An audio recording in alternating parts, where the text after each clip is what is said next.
ንጽጉር ያበቀልኩት ልክ ሰው ነኝ። ማስመሰል አስመስል ስልህ እኮ የሚያደርገውን ነገር እንደማያውቀውን ለማለት ነው። የሚጠላህን ሰው ማራቅ ከጀርባ እንዲወጋህ መፍቀር ነው አባዬ። እኔን አሁን ሰለመነኝ ከጀርባው እየተከተልኩኝ ሁሉንም ነገር አካሽበታለሁ። ቲና እኔና አንቺ ሰናት እናውራ። መርዝ ሰጥቶኛል። ምን? ለምን? ተመስገንን ከሽምግልናው በፊት መርዤ እንድገለው አስፈራርቶሽ ነው እድል? አዎ እናትሽን ገልብሻለሁ ብሎኝ ነው። እኔ የምታደርጊውን ልንገርሽ እድል። መርዙን ለራስ ስጪውና ተገላገዩ። እሺ። ይሄ ሰውዬ ግን ቀላል አይደለም። ደንባራቆ መቀመጥ ይፈታት ነው። በዚህ ሁኔታው ግን እኛንም ካልገደልኩ ማለቱ ስለማይቀር ትፈራለህ እንዴ?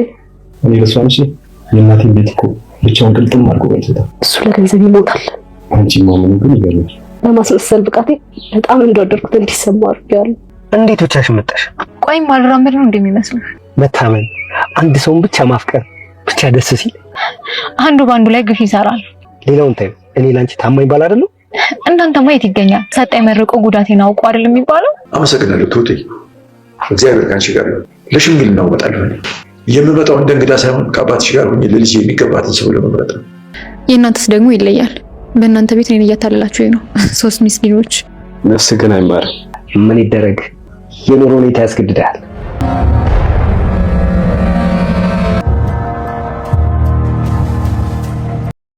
ናቲ ከዚህ ቤት መጥቶ ይቅርታ ሲደረግለትና እንደገና ቤተሰብ ሲሆን ሲስማማ እድል እየጨነቃትም እየገረማትም ነበርና እንዲሁ ለማን ልንገረው እያለች ስትጨነቅ እንደነበረ መገመቱ ቀላል ነው። ቀድማ ወጣች። ምናልባት እንደገና ልክ አይደለም ይቅርታ ልታደርግለት አይገባም ትላለች ብላ የጠበቀቻት ቲና ኧረ ይቅርታ አድርግለት እያለች ስትለማመጥ ገርሟታልና አሁን ቲና ስትወጣ ጠብቃ ሩጣ ደረሰችባት። ቲና ላናግርሽ እፈልጋለሁ። ያ ልጅ ተመልሶ እንዴት እዚህ ቤት መጣ? እያስጨነቀኝ ነው።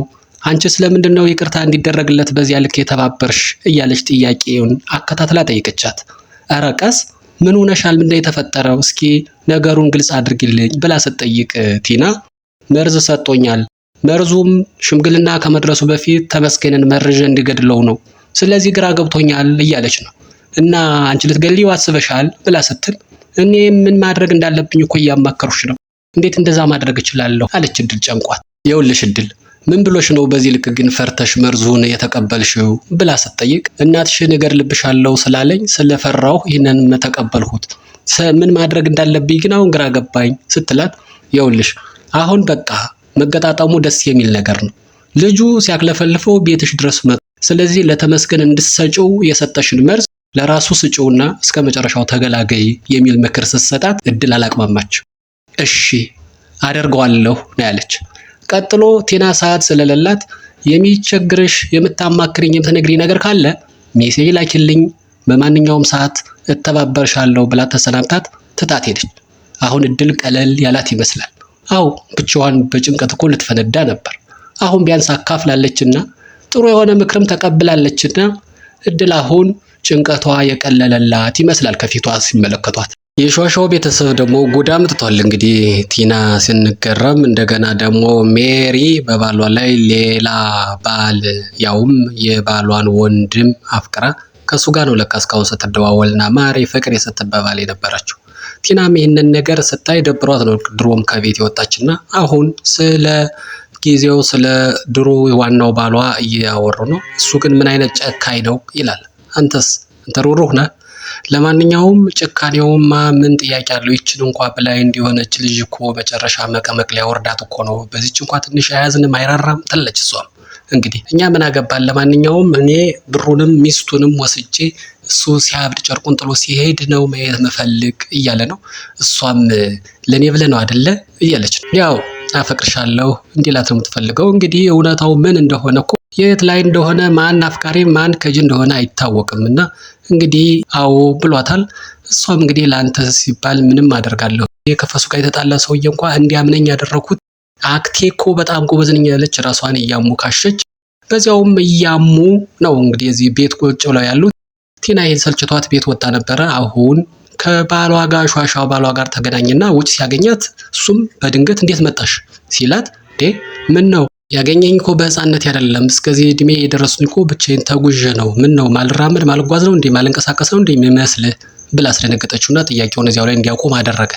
እሺ ሜሪ የት አለች ብሎ ሲጠይቃት ተኝተዋል አላለችም ሲል አይ በቃ ቤት ናቸው እንደዛ ከሆነ እንግዲህ ቤቱ ሞቅ ሞቅ አድርጋ ጫስ ጫስ አድርጋ እንድትጠብቅ ልደውልላት ብሎ ቢላት አይ አይሆንም፣ ድንገተኛ ሰርፕራይዝ ነው ማድረግ ያለብን አላለችም።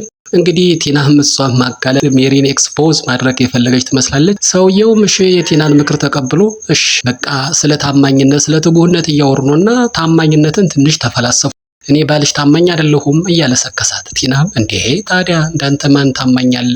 ግን ይህ ታማኝነት የሚባለው ጉድ እንግዲህ ዋናው ጉዳይ በዚህ ድራማ ላይ ምንድነው የትሁት ሽምግልና ጉዳይ ነውና ሽምግልና ሰዓቱ ስለደረሰ ቀድማ ደግሞ ትሁት መሄድ አለባት። ምክንያቱም ብዙ አመት አልሄደችምና ከአባቷ ጋርም መግባባትም ይቅርታ መጠየቅም አለባትና እንደ ድንገት ልሄድ ነው ብላ ስትነሳ እንደ አዲስ አባባ ከፋው። የኔ ልጅ ከስንት ችግር ከስንት መከራ ዳንሽኝ፣ ህይወትሽን አስይዘሽ ነፍስሽን አስይዘሽ ልትሞች ልትደፈሪ ነበር በእኔ ምክንያት፣ ያን ሁሉ አሳለፍሽኝ። ፈጣሪ ቀናውን ሁሉ ያንቺ ያድርገው፣ ይቅናሽ፣ ተባረኪ ብሎ መረቃት በእንባ። እሷም እንግዲህ ሸኙ ልሂድ በቃ የሚለውን ዘፈን እየዘፈነች ያለች ትመስላለች። ሻንጣዋን አዘጋጅታ አባዬ አንተ እኮ አባቴ ነህ፣ ልጅ ለአባቱ የሚያደርገውን ግዴታ ነው እንጂ የተለየ ነገር አላደረጉልህም፣ ሁሌም እወድሃለሁ እያለችው ነው። እንግዲህ የተደራረጉትን እየተመሰጋገኑ እየተመራረቁ ይገኛሉ። በመጨረሻ ትሁቴ እንግዲህ የሰርግሽ ለሽምግልናው እመጣለሁኝ፣ ግን ስመጣ ያው እንግዳ ወይም ዳር ተቀማጭ ሆኜ ሳይሆን አባትሽ ጋር ቁጭ ብዬ የሚገባሽን ወደፊትሽን በዓል በክብር ለመምረጥ ነው ለልጄ፣ ስለዚህ እንገናኛለን ብለው በእንባ እየሸኟት ነው። ናቲ ልሸኝሽ ቢላትም ሸኝ ቤት አያደርስም በሚለው ቢል መሰረት አይገባም ታክሲ እስከበር ጠርቻለሁ ብላ ሸኝ ሳያስፈልጋት ሻንጣዋን ይዛ ትሁት ወደ ቤተሰቦቿ ቤት መሄዷ ቁርጥ ሆኖ ቀኑ ዛሬ ደረሰ። ቲና ዛሬ ሜሪን አጋልጣታለሁ ብላ አስባ መሌል ሊደውል ቢል አይ አይገባም እንደ ድንገት ደርሰን ነው ሰርፕራይዝ ማድረግ ያለብን ብላ ጎትጉታ ይዛው ሄዳ ነበረ። ግን ሲታይድ ያሰበችው ነገር አልሆናለን። እንዲያውም በሷ ላይ ትንሽ ተላላጡባት። ቆንጆ ሚስት አግብተሃል፣ ሳትነግረኝ እንዴት አገባ? ወንድም አለ እንዴት ነህ? ታላቅ ታናሽ ተብለው ሲቀበጣጠሩ ወይ ጉድ! ለካ የባሰ አለ ሀገርህን አትልቀቅ የሚባለው እውነት ነው። እነዚህ ደግሞ የባሱ ጉዶች ናቸው። አይ ቲናን አለማወቅ። እናንተ እኔን ልትሸውዱኝ ይሁን ተላላጡ፣ እርስ በርሳችሁ ተፎጋገሩ፣ ግን እኔ ከእናንተ በላይ እንደሆኑ በቅርብ ይለያል ብላ በውስጧ እየሳቀችባቸው ነው።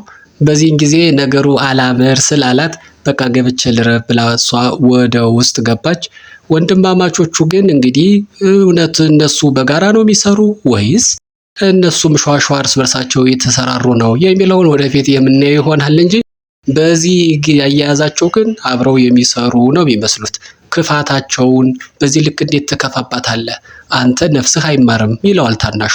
እንግዲህ የኑሮ ሁኔታ ህይወት ታስገድዳለች እያለ ነው መሌ። እንግዲህ ህይወት እንድናጭበረብር ታስገድዳለች እያለ ነው መሌ። አሁን ሁሉም ነገር የሚያበቃበት የመጨረሻው ሰዓት የደረሰ ይመስላል። ምክንያቱም ቅድም ናቲ በራሱ ሰተት ብሎ ቤት ድረስ ከመጣልሽ ለተመስገን ስጭው ያለሽን መልስ ለራሱ ለናቲ ስጭውና እስከ መጨረሻው ተገላገይ ብላት ነበር ቲና። እሷም እድልም እሺ ጥሩ ምክር ነው አደርገዋለሁ ብላ ተቀብላ ነበር። ያ ምክር የሚፈጸምበት ሰዓት ደረሰና ሻይ ለአባባና ለናቲ እድል እያቀረበች ነው።